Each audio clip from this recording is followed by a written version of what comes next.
Hi hello అండి, అందరికీ నమస్కారం అండి ఫ్రెండ్స్. ఇక ఆలయంలో బావిలో అద్భుతం చూసి షాక్ అయిన గ్రామస్తులు అంటూ అప్డేట్ అయితే రావడం జరిగిందండి.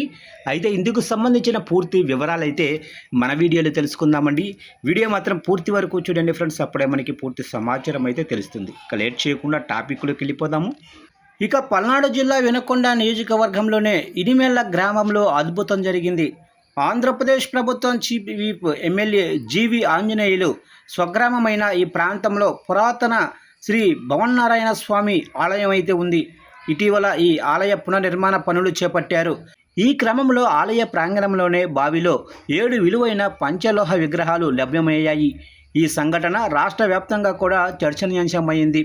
శిథిలావస్థకు చేరిన ఈ పురాతన ఆలయాన్ని పునర్నిర్మించాలని ఎమ్మెల్యే నిర్ణయించడంతో గత 3 రోజులుగా ప్రత్యేక పూజలు జరుగుతున్నాయి.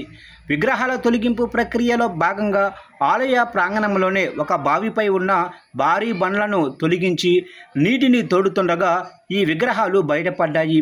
వీటితో పాటు 3 అరుదైన రాగి రేకులు కూడా లభ్యమయ్యాయి.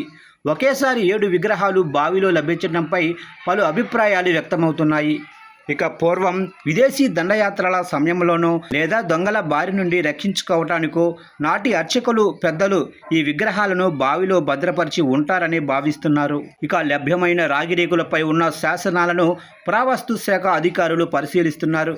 ఇవి ఆలయ చరిత్రకు సంబంధించినవా లేక విగ్రహాలకు సంబంధించిన వివరాలా అనేది త్వరలో తేలనుంది.